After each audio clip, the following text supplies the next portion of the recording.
Edify Show with special guest Camille Camporis. And now, the host of the Edify Show, Elliot Wallach. Hi everyone, welcome to this episode of the Edify Show. Today I have an incredibly inspiring interview for you for an incredibly inspiring movie. I'm going to be talking to one of the producers of the movie Bonhoeffer. Now this is another movie from Angel Studios coming to theaters November 22nd. If you're not familiar with Bonhoeffer, it's a true story about a German minister that risked everything to stand up literally from the pulpit head to head against the Nazis. It's an incredible story, but I'm not going to do as good a job as this trailer. Tell me what you think in the comments. But for me, I mean, not to gush, but for me, this is one of the more powerful trailers I've ever seen. Let's take a look. Something's coming. Something unstoppable. Look around you, my friend. How much light do you see?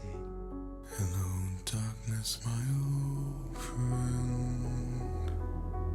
I've come to talk with you again, because a vision softly creeping left its seeds when I was leaving. Hate comes in every color. And the vision that was planted in my brain still remains within the sun. We have devised a plot to assassinate the Führer. You will go to England as our spy. Churchill sees Germany as a whole. He's afraid that a bomb traced to England would mean invasion or worse. Invasion? Invasion! My country was invaded from within! And the people bowed and prayed to the neon god they Hi, Hitler! and the sign flashed out its warning, and the words on it was forming, and the sign said the words on the prophets are written on the subway walls and tenement halls and whispered in the sun. I'm ready to meet my destiny. Of silence.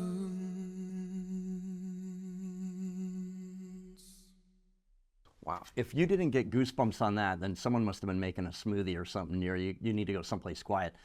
I did see the movie too. I'm going to do a review on it as we get closer to its theatrical release, but suffice to say, I really liked it. I really wanted to interview somebody, and I feel like I got more than I even hoped for. The producer I'm interviewing, her name is Camille Camporis, and she has the most incredible journey that brought her to this moment. I can't wait for you guys to hear her story. It goes through the most unlikely places, like the Muppets show. I'm so excited to have her here.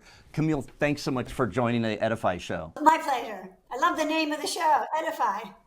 You know, I like it. It's to spiritually build up, and there's so much out there that needs some spiritual building up. I was really edified and inspired by you and the journey that you've had. I decided if you're not one of the most interesting people I'm going to interview, you have to have had the most interesting job interviews. You could correct me if I'm wrong, but I know that you were accomplished at your university. In Washington, D.C. Yeah, and then you said, you know, I think I'm going to go to New York and be an actress. When I moved to New York after college, and I really, really struggled for a year. It was just an awful year. I had so much rejection. You know, I wasn't ready for that. I would go to an audition and it would be like number 700 or something. And then I was so prepared for my audition. And then, you know, you would sing 3 measures and they'd go, thanks. Or you wouldn't even get to sing because I was brunette and they were looking for a blonde, you know, so you'd get typecast out. But after that 1 year of a lot of rejection, I just didn't know what I was supposed to do with my life. And that's actually what brought me, you know, to God. That's what I thought was, first of all, I love people like you. I love people that go for it, that seize life, that take big bites out of life, and then all the rejection. See, I had a lot of preparation trying to find a date for senior prom, but not everybody had that experience. It's just in Washington, you know, I hate to say it, but I was a sort of not a big fish, a medium-sized fish in a very small pond. But then you go to New York. I mean, never would you be, in those days, never would I have been in an audition with like more than 7 other people, or the competition would be like 10 or something, not 500. So that was daunting, and that's what you realize. Everybody moves to New York or LA or now Nashville. We have a third coast. But in those days, I just wasn't prepared for that kind of rejection, Yeah, because to me, it's like really platformed your journey. As I understood it, that you got some advice from somebody to go do an improv class. Could you talk about that? Oh, yeah, well, so I was so depressed. I mean, I wasn't depressed. It was just so, what am I supposed to do with my life? I can't get a job because I can't get an audition. I can't get past a minute. So a friend of mine said, you need to get your confidence back. So go and sign up for this class, and improv will really, really help you, really get your confidence. In that class, I met, 2 of the most brilliant people in the class were Christians. So I really wasn't attracted to their faith at all at first. I was attracted to their talent. They were just so good at their craft. And one of them went on to be one of the original writers of The Letterman Show, and the other one went on to have her own advertising agency. Because improv trains you in many different ways. You could do advertising, comedy, you could write, you can do PR. It just trains your mind a certain way. And so I had always wanted to be a singer-dancer and an actress, and I was just kind of mediocre. Well, dancing I didn't do at all very well. I thought, I'll make it on my singing and my acting, but dancing they'll just have to teach me. I just wasn't a great dancer. But singing I was okay, Everyone's a soprano in New York. I thought, I'm a great soprano. They're like a dime a dozen in auditions. And then in acting I was okay. But suddenly comedy, I just grew. I'd been raised in a very European family. I could do accents really easily. I had crazy voices inside me, and I became very good at improv. And the teacher put me in their improv show, and I became very good at that. But I actually came to know the Lord in that class. And so comedy, improv, and getting to know the Lord, they kind of go hand in hand. You probably have never heard that before, but they do, because where the Spirit of the Lord is, there's freedom. And you kind of need that to do improv and to be funny on stage. So I would go out on stage and I would pray backstage, and I would be talking to God and saying, Lord, it's improv. I don't know what's going to come out of my mouth, but you do. So just, And one of the most consistent notes I got from my director, my improv director, she would give us notes at the end of the show. She said, Camille, you have to stop laughing at your own jokes. And I would say, I know, but they're new to me. Like, I don't know what's going to come out of my mouth. So, I enjoy them. So I learned not to laugh at my own jokes. But because I would go backstage and, I would read the Bible and I would just take it at face value. And I would talk to God as if he was just, my best friend. And he would show up. I would say, Lord, you said you would give me the words when you would go before, trials and things. Well, this was a big trial for me. So that kind of went hand in hand. And I suddenly went from, I was very broke. Those were now 5 years. Okay, there was 1 year of rejection. Now I entered 5 years of really learning comedy, really learning my craft, getting to hone my characters, being secure in my characters, and all this is being done in front of a live New York audience, which is not the most, they're not the easiest audience for improv. They're trying to stump you, in fact, Right. But anyway, so after 5 years, and during that time, agents were walking in and signing me for mostly voiceover. So I started to be voiceover actress, and then I got a cartoon series with Rankin Bass, but it was just, and the whole time I was getting closer and closer to the Lord. I just spent lots of time with him. I was really broke. I waitressed for a living, and then all the other time I spent with the Lord. Because in New York, you can walk down the street and talk to yourself, and nobody thinks it's odd, because actors are doing their monologues and singers are singing. So I was always talking to God, and and that all of those 5 years prepared me for my audition with Muppets later. Yeah. Well, I love the verse, like your mantra, that seemed to have began from those two people. It was, I think it was Psalm 37:4. Delight in the Lord, and He will give. yourself in the Lord. Yeah, go ahead. Delight yourself in the Lord, and He will give you the desires of your heart. So that's what saved me, because I thought, okay, that's a good verse. I definitely want the latter part. I definitely want the desires of my heart. And I didn't know what that first part meant. And so I became like a voracious reader. I started, they gave me books to read. The writer was a real intellectual. He gave me C.S. Lewis. He gave me all kinds of things. So I was reading, and he was telling me where to read the scriptures. And I was just, immersing myself and trying to get to know the Lord. And what does it mean to delight yourself in Him? I love that so much, because here you're starting as to be an actress, and then you end up just almost like medicinally, that you go to this improv class to find your confidence, and then you get this verse, and then as you start focusing on it, who would have thought that you would have ended up being a Muppeteer when you were, and you would have been the last one, and who knew? And how much did you enjoy it, and how much did it delight your heart? You know? And you know what's so funny? Not only did I never thought I would be a Muppeteer, I never grew up with puppets as a kid. Then later, when I got into comedy and improv comedy, I became like a comedy snob. So then it was like, I do comedy. Those guys do like puppets and birthday parties or something. So when I had an audition for Muppets, I saw them as like clowns they weren't like real comedians. But then when I had the audition for Muppets, I wasn't a Muppeteer. But I really felt, by this time I had quite an intimacy with the Lord. I spent lots of time with Him. I was just going to go wherever He said. It was a mission field now, my career. And I just thought, well, I'm supposed to do this. God wants me to do this. And maybe I'll talk to the Lord. I'll talk to someone about the Lord, because I'm thinking I'm not a puppeteer. But then I thought, you know what? They probably just want my voices, my characters. So in Muppets, they, of course, don't just use voices, You have to. Right. It's called manipulating the puppet. You have to manipulate the puppet, because so much of the comedy comes from you internally, right? I mean, if you do something with your puppet, if you do a double take, that's part of you in your comedy. So you have to wear it and do it. You really meld with you mesh with your character. So I put on a puppet in my audition, and I just shook it, because I just thought that they wanted my voices and my, they were very big on improv, so they would give you, in the audition, they would say, they'd pair you with somebody. Say, okay, you're at a bus stop, and they'd give you like an improvisational kind of routine that you have to work out. And I would just shake my puppet, but I would be doing, from the neck down, I was doing great. But my puppet is kind of going like this, right?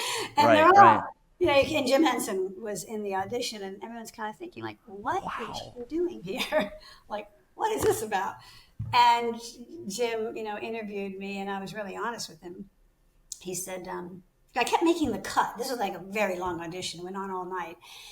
And I kept making the cut. And he, at some point, Jim Hensen said, so does this work interest you, puppetry?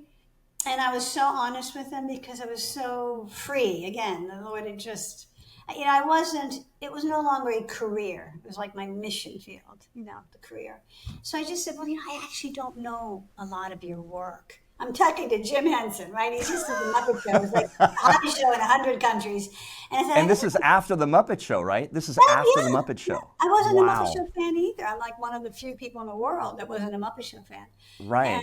And I said, no, I was watching like real comedies, right? But little did I know that show was just brilliantly funny. And so I just told him, I said, I don't actually know a lot of your work, but all my friends have like piggy calendars and mugs. I'm saying this to Jim Henson. And then I said, but I have to say, I did watch Sesame Street this week, because I knew I was going to be in this audition. And I thought that was so clever. And meanwhile, Jim is sitting in his office during the interview, and there are 14 Emmys behind him, for Sesame Street. So it was, he just got, I think, a kick out of the fact that I was one of the few auditioners that wasn't, really hungry and starving to get the job. But then he said, you would have to join our workshop. And I wasn't making a lot of money at this time. So workshop to me meant I had to pay for something. So I said, well, I don't actually have a lot of money right now. Maybe I could do the workshop at another time. And he said, Well, if you are invited into a Muppet workshop, there's actually no charge. He was trying to be very diplomatic, you know. So that was, and that's that. From then on, the rest is I joined the Muppet workshop, and there was one that they had always for beginners. It was an 8-week workshop, and I just fell in love with the Muppets. I watched them. Then my friends were like, "What are you crazy? You've got to start watching the Muppet Show. Just watch it day and night. Learn." And I did. I watched Sesame Street. I watched the Muppet Show. And at the end of that 8 weeks, I could do okay. You know, I wasn't a great Muppeteer, but I could actually manipulate the puppet and talk and walk at the same time. And they hired me. And from then on, Jim always gave me roles. You know, it was never background because he wanted me to learn. And he wanted me to be a leading character, which is what I eventually became. And I fell in love with it. And I was so thankful to God because it was clean work. It was, you know, clever and brilliant. It was everything I had ever dreamed I could have, like clean comedy with, you know, great writers. And they gave us great creative freedom, you know. And they very often, they really gave me creative freedom because unlike there were very few women. It's a male-dominated field, and the men do the falsetto voices, you know, like Miss Piggy's a man. And so they gave me a lot of freedom because they knew my background was comedy, as opposed to some of the girls, their background was children's theater, which is very different, you know. But I'm sure that's what he saw in you, because you could teach somebody how to manipulate a puppet, but as you know, and you can be modest, but you know, not everybody can do improv. Yeah, and when he took me, everyone was like, "Are you serious, Jim?" And he knew that if I got the technique, the rest would come because I had the voices, I had the comedic, you know, timing. It's so cool. I mean, especially knowing your journey. And the thing is, as I understood it, you became like one of the lead ones. I mean, they thought it would take you like 5 years to get where you pretty well got yourself in a year. Is that right? Yeah.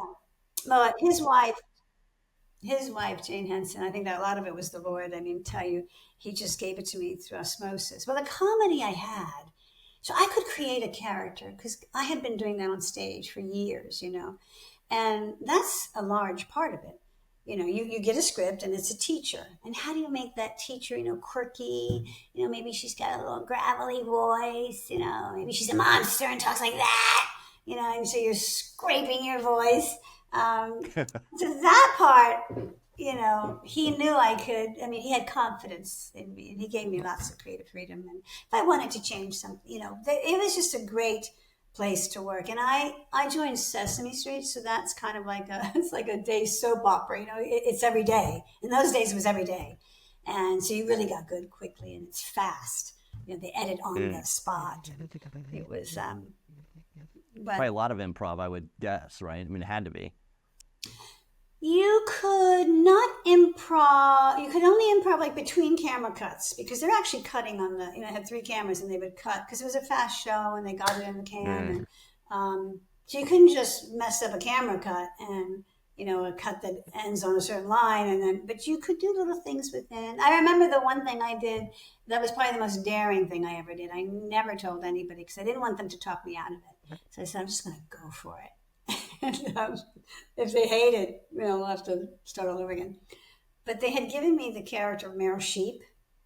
Right. But that was it. It was like the gag, the joke was in the name, Meryl Sheep. And I remember I used to pray for hours. I mean, I used to pray a lot on my character, over my characters. One of my great heroes was George Mueller. And George Mueller used to sit down and have morning sessions with God. Like you would go by his office and he was talking to someone. He had things laid out on the desk, but that was his morning session with God, right? And so that's what I would do with my characters. I would pray every morning before I went to Sesame Street. So when I got the script, and you'd get your script two weeks before you had to perform it, so you could create a character. It just had Meryl Sheep. I thought, it's just like a one gag, you know, it's like a one joke thing. Mm-hmm. And I'm praying, I say, Lord, how do I do Meryl Sheep? And don't you know, the word accent pops into my mind. Like the Lord just says accent. And I thought I got it right away because in those days, this is like the late 80s, Meryl Streep always did an accent. You know, French Lieutenant's Woman, she had an accent. Sophie's Choice, she had a Polish accent. And that was a big movie in that time. So I went, to Blockbusters in those days, got my little videos, studied it and studied it and studied, and I did full-blown Polish accent. And if you were going to do accents in Sesame Street, something like that, you kind of sort of had to discuss it first. And so you know how they're in the control room with their headsets, and the cameramen are wearing, so the cameraman can hear what's happening in the control room. Later, he said they were all going, "What is she doing? Oh my God, I think she's doing Sophie's Choice. Is she doing an accent? That is so," and they liked it. And from then on, Meryl Streep sounded like Sophie's Choice. Sophie's Choice. Yeah. That's the other thing I kept thinking about with you, because this massive arsenal of accents that you have, and the first thing I thought is that what is it like to be a telemarketer calling your house? Because I would think, because if you're not messing with them, I'm begging you to do it, and I'm begging you to record it and let me premiere it. Well, I did more back then. I don't do them anymore, except my husband sometimes is the recipient of one of them, or a character. But yeah, those are many years ago. I retired. I was at Muppets for about 14 years, but then in 1990, Jim died. And for me, that just was very different. He trained me. He was a genius. And also Sesame, I stayed on until about 1997 to train somebody, and I just eased out. But then I got married in 1992. And I just remember the Lord saying, that was for a season. I got married late in life, and the Lord just said that was for a season. Now you're going to be a wife, and I eased out. Yeah. And a filmmaker, where it could seem like such an odd thing. This woman that worked with Jim Hensen with Muppets made such a serious, dramatic piece like Bonhoeffer, and then realizing all of these intersections with it in your own life. Well, that's 12 years. 12 years in the making. So because I love to spend time alone with God, I love time in community too, but I was attracted to great heroes of the faith that had a lot of suffering, or, like Athanasius, church fathers, or people that spent a lot of time in prayer, like Teresa de Avila, or, I would read, Thomas Kempis, or I just love that kind of story. So when I read Bonhoeffer, I read a biography in 2010 by Eric Metaxas. I thought, wow, he's suffered so much, and he gets lonelier and lonelier, but more and more committed to Christ. So that's more and more his company. And in prison, his letters, he talks about, I'm glad I had the discipline when he started his seminary, the discipline of reading the Bible every day, meditating every day, praying every day, because in prison, that really kept him. And I always thought, wow, this would make a great movie. But nobody was making a movie about it. And so my husband and I naively felt led. We felt led, and we were very naive. And I'm glad God didn't tell us anything except the word, Bonhoeffer movie. Because we thought, how hard can it be to make a movie or to get a script? We thought, we'll just get a script, and then we'll turn it over to a filmmaker or somebody who can take it from there. And the script took 7 years. We had 3 screenwriters, 2 script doctors. We just could not get the right script. And so we obviously, after about 2 years of this, we thought, okay, this is a calling from God, and we just kept at it. And we had so many obstacles. Finally we got the script after 7 years, and COVID hit, so that every theater in the world shuts down. So, our investors are like, I don't think this is a good idea, investing in a movie right now. But anyway, it's taken 12 years, and we're really happy. We're happy with the product. We shot it in Europe with European actors. We wanted it to be as authentic as it could be. So, that was very moving. It was very moving. And for me, you saw it, right? Oh yeah, I saw it. I saw it last night. Yeah. And the thing is, I enjoyed it very much, but the thing that really made me fascinated and moved to really learn more about Bonhoeffer. And I'll tell you what, this was a real compliment to your writer-director. Because I would be watching it and I'd be like, wow, that was a really good line. And then I'd look it up and realize that was Bonhoeffer, said that, you know? And so I Googled him and started looking up some lines, and I just, in fact, some of my favorite ones I wrote out was, silence in the face of evil is evil itself. Not to speak is to speak. Not to act is to act. Your life as a Christian should make non-believers question their disbelief in God. That was awesome. That wasn't in the movie, but I was like, but it was a conduit, right? Like your movie caused me to go, I need to learn more about this. The biggest this one applies to you, and this is, like I say, what really speaks to me. The biggest mistake you can make in your life is to be always afraid of making a mistake. Like you can't do improv if you're not living that, right? It is only because Jesus became like us that we can become like him. I just thought it was so cool. You know who he reminded me of, based on what you said, was especially his journey, was Eric Liddell. Like when you know the other side of Eric Liddell, and it just was like, wow, these guys make you go, gosh, what am I doing in my faith? I mean, it's like, it really was poignant. There's a line that really spoke to me because God kept telling me, through my career, especially making the jump from music, because I I have a music degree. I mean, I love singing and all that.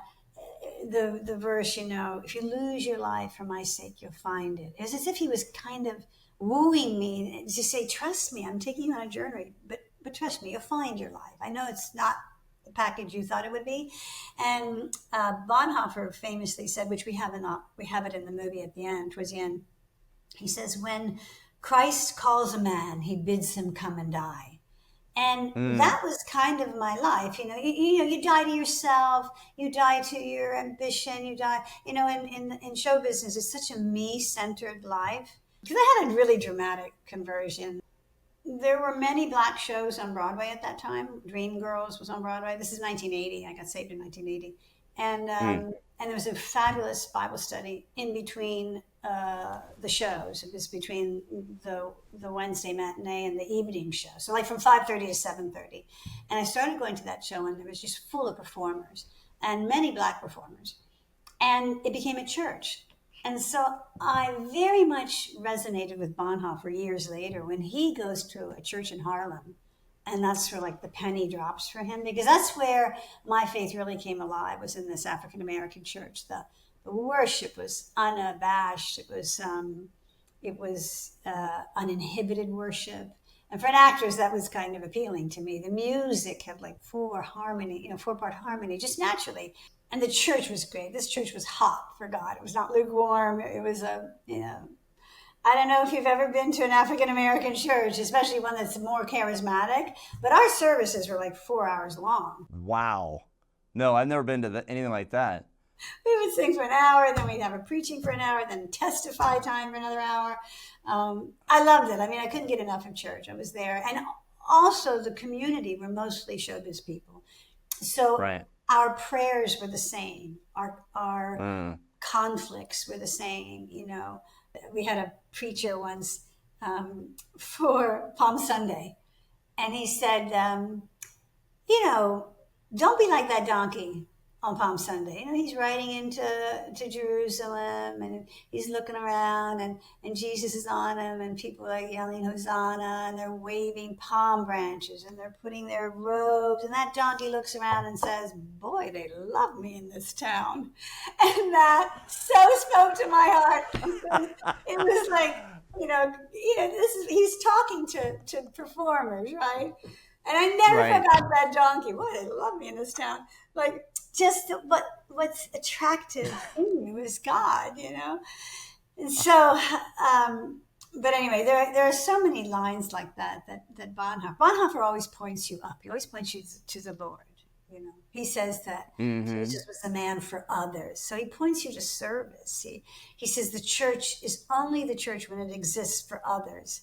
He's trying to get your eyes off of you and out there being a light, so I'm glad you enjoyed the film. It was a labor of love. No, I did. I'm curious too, because it was a hard journey. Did you say 12 years in the making? 12 years in the making. Because we had to stop 2 years for COVID. And then in January 2022, we were all set to go. We were sending our wonderful director, Todd Kopernicki, over to Czech Republic. The deals were, we had talked to production companies over there. We were going to go to Czech Republic. And, about film incentives, right? We had to pick a country that had good film incentives, so they would give us rebates, but also had to be pre-war. It couldn't have been bombed a lot in World War II, we needed that pre-war architecture because we couldn't afford to build the sets. We had to go on location for everything. So we needed that architecture. February 2022, Todd is about to, he's making plans to leave March 2022, and the Ukrainian war breaks out. And Czech Republic cancels their incentives. And so we no longer had a country to film in after we had done all this preparation. And so that it took us like 6 more months to get another country, which ended up being Belgium, because they have the same kind of architecture. And some of it we shot in Ireland for the open wide scenes, when the bus is going through the countryside. So many obstacles. I could write a book. That is, where would you even go from there? That is incredible. Like, I don't even know if the audience could know what that would mean. I mean, the fact that it only took you 6 months to recover is kind of amazing. Like, what a hit to the kneecap. Because you're planning, you're writing, you're even thinking like stuff all the way down to like what hotels we're going to stay at. In Czechoslovakia, you're traveling, you're scouting everything, and then the war breaks out, and then prior to that, it's COVID, and then you've got, whatever, you've got the investors getting scared. So then you ended up finding because it looked beautiful, and the setting on it was beautiful. Everything it looked realistic. So where you landed, it worked. So maybe that was... It worked, and it may have, and I think it worked better. The timing was better, because look at when we're coming out. And it was actually, everybody in Belgium spoke French, but they also spoke English. But if they didn't speak English, they spoke French. And a lot, like my husband speaks fluent French, so he is the lead producer, was able to, talk to a lot of the people. But they all spoke English, whereas Czech Republic was a whole different kind of language, and even their second language wouldn't be something we would know probably. So God knew, and by that time that the Ukrainian war broke out, we were so accustomed to surrendering the project. Many, many times we said, Lord, if this is not what you want right now, if you want us to turn it over to somebody else, we were so surrendered. And so 12 years took us so deep in just, letting go of it and saying, this is just never going to happen unless he opens a door or finds a way in the desert. Now, was this already set up with Angel Studios to? No. We never heard of Angel Studios. I mean, they kind of were on the map as of July 2023 when they did Sound of Freedom. They have a whole process of how they pick films. You have to submit them to their guild. The guild has to vote. I'm a huge fan of that. So you put you created a torch then. A torch, yes. Yeah, for the first guild. It was a 10-minute thing. We give them 10 minutes, and that passed muster right away. We got very high votes, and then we had to give them the full 2 hours, and then that did well. Yeah, I love the guild. It's a powerful device that you can really get a feel, outside of like. And I think the Angel Studios, to your point, actually have good instincts. But certainly if you're talking a different studio as it relates to what the faith market is going to respond to. And so it really can put things in the hands of people where they, like, I'm a member of the guild. We have a thing on our site where if somebody can get a 10% off on like the first 3 months and they put Edify in. We support it. I think it's a really good thing. I'm wondering for you, when you saw that it had passed with flying colors, was that kind of like one of those like high five moments? I mean, what was that like for you?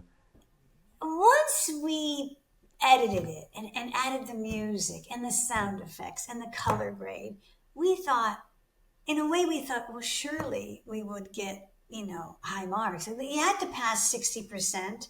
60% of the people have to say we would be very disappointed if you didn't do this. And to get someone to say very disappointed, but at least they weren't saying 90%. We thought we were pretty confident, not in a cocky way, but, it had been 12 years. And, we hired amazing craftsmen, You did.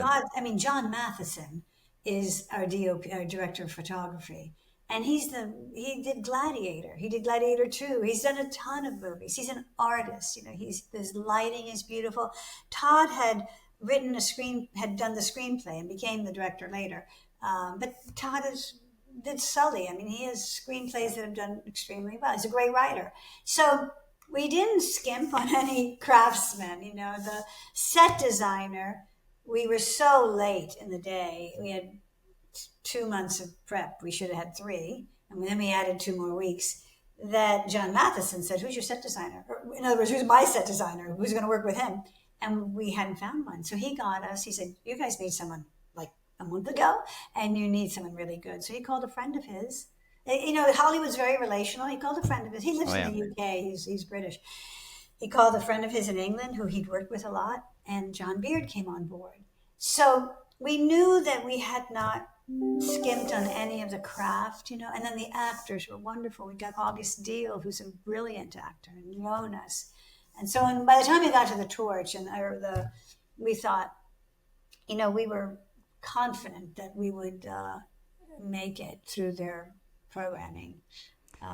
I could totally see that. Just having seen it, like you said, you really had the team there. And like I said to Todd, you know, my praise for Todd is that there'd be lines in there that would blur with actual Bonhoeffer lines. Stuff like that's really good, but I couldn't find where Bonhoeffer said it. He must have said it. Many of the great lines, I mean, they're Todd lines. They're not Bonhoeffer lines. You know, in the afterlife, him and Eric Liddell, they should all go bowling, you know. The afterlife. You know, when I saw the movie Chariots of Fire, I don't remember a lot of lines, but there was one line that just gripped me, and I started to cry. I said, "Lord, I want that to be me." I don't know if you remember this. He's talking to the Olympic committee, and they're all trying to convince him to change, to run on the day they want him to run, which is a Sunday. And he says, they say, "Come on, man, do it for God and country."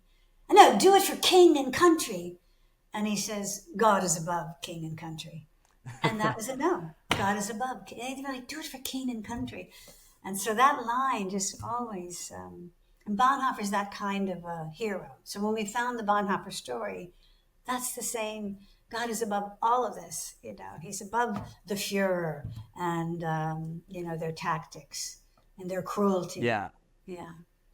Yeah, and I mean, and as Chariots of Fire inspired you, sincerely, Bonhoeffer sincerely inspired my faith. And I'm so grateful to you for the time and effort that you put into bringing this movie out there, to really educating me about this great man, and then the example he set, really, you know, for all of us. And honestly, to gush a little bit, your journey has inspired me a lot too. You know, so seriously, I thank you so much just for being on the program and sharing this. I'd love to see you again. I can't wait to see what you're going to do next. I'm in. Well, thank you. Keep in touch. And I will. It was lovely. You made it very easy. Wow, her life is just so inspiring to me. And it's such an inspiring film about Bonhoeffer. Wait till you guys see it. You know, this is another movie made possible by Angel Studios through their guild, that gives you guys the voice for the television shows and movies that are getting made.